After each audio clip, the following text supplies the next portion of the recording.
corner.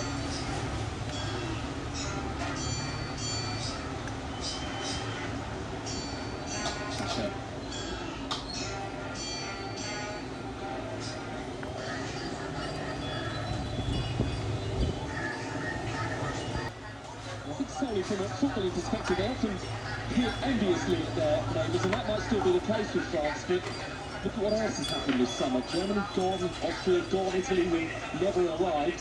Whatever happens tonight, these have been sweet days for Switzerland.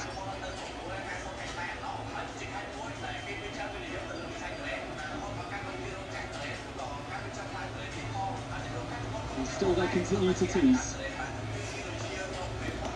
Zakaria took his eye off the ball and it was costly. Looking when they get in themselves into some decent situations on the field, good places on the field, they're going to have a little bit more belief. Argentina in a World Cup knockout game in 2026 have got some work to do. Yeah, they're second best at this moment in time. Switzerland started the second half really well. And now with that goal, they're going to have that extra bit of a lead. I think Paredes is about to receive a yellow card. That ongoing battle between him and Ron and Bolo has another chapter. Number 4 is not very happy with something that Paredes has said to him there.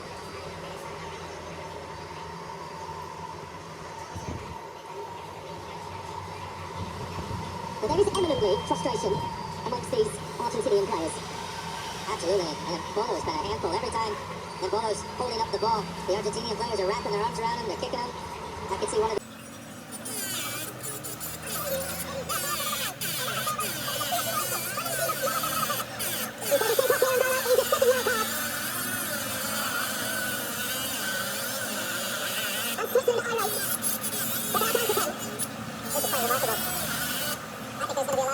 more than Switzerland upset with a decision like this in a game of this magnitude. I feel really sorry for Angola. What's the most important now is that the Swiss players keep their head. They're used to this thing, they just played really well in the second half. They're trying to be cool out, so he could be destroyed. That was the challenge at the end of the first half before the yellow card. And now Angola's right is over, and you can see that he is devastated by this set of events.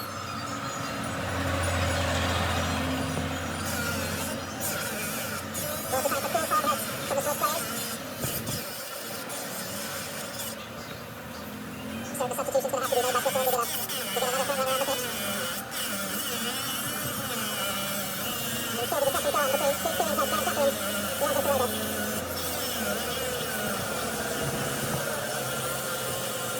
And just 52 minutes ago, Cocky will have quite a few minutes now, additional time in this game.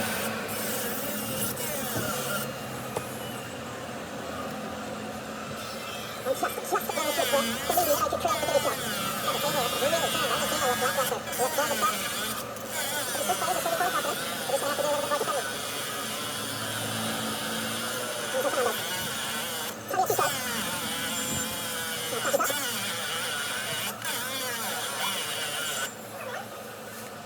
Weisman is in great position. And the discussions will go on, I'm sure, during this hydration break. With the score 1-1 between Argentina and Switzerland.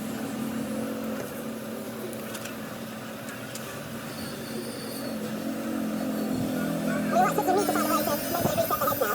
Yeah, they were well in the ascendancy. They've done everything correct in the second half. They were the ones with all the possession. They were the ones creating the chances. You just saw the Argentinian players picking up a lot of fouls, a lot of nasty little challenges, and then this happened. So difficult to do, by the way, what I'm going to say next, but so important that this team stays together, stays in groups, and it's not easy breaking down 2 ranks of 4, as we've seen many times in this tournament. I imagine Mariaki's going to bring on another substitute up front, maybe some fresh legs. Maybe it is a bargain, but he comes in at the 9 to really try to hold the ball up and get the odd chance. The team's not over by a million miles, so this Swiss team has started so well in the second half, creating that goal on the screen. Beautiful piece of play. And they're going to think they're going to definitely be able to see this out. Just not score a goal now on a counter-attack. And then Martinez beats him for the third knockout round game in a row at this World Cup. Switzerland have had their third place sent off in a World Cup game with that red for Ron and Bolo for Anzalani in 2010, Anzalani in 2018. But they still hope, they still believe. And I think the powers believe that firmly has been re-energised in the Argentinian ranks.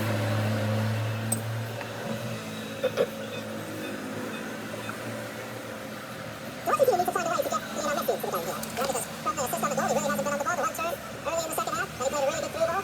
Other than that, he's been very, very quiet. Switzerland tactically has been absolutely outstanding, probably the best I've ever seen in this tournament against Lionel Messi. And we're lucky to see every single supplement available for him here too. Get the reassembled tactical message across, and Argentina makes the change, and it is a change in that left back area that we were talking about in the first half. The more attacking decision, probably a quicker directional play, but he is a little bit more defensive than Gonzalez, so you think you're going to have more of the ball now for the remainder of this game, and if it goes into extra time. He's coming up at top, and he's in the second, turning to 1-1. He's touching it off the ground, enjoy. He's well cut, but he's still the lead on the 32 against Algeria.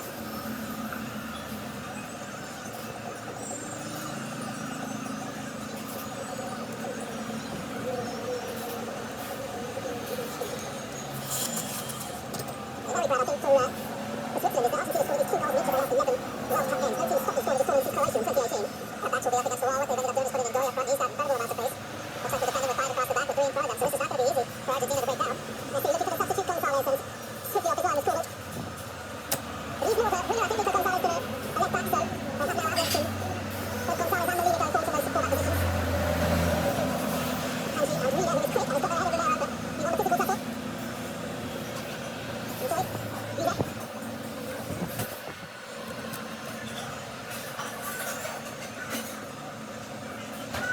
Well, they're going to be able to maintain control of the ball as they attack the last portions of this second half, just before that red card from Barrow. And how great do they want to be? I think they'll attack with fewer numbers, but there's no signs of this Argentinian team putting any more pressure on the ball. You would have thought after the sending off it'd be Argentina with all the possession, but it seems like we're same place that we left off before the sending off.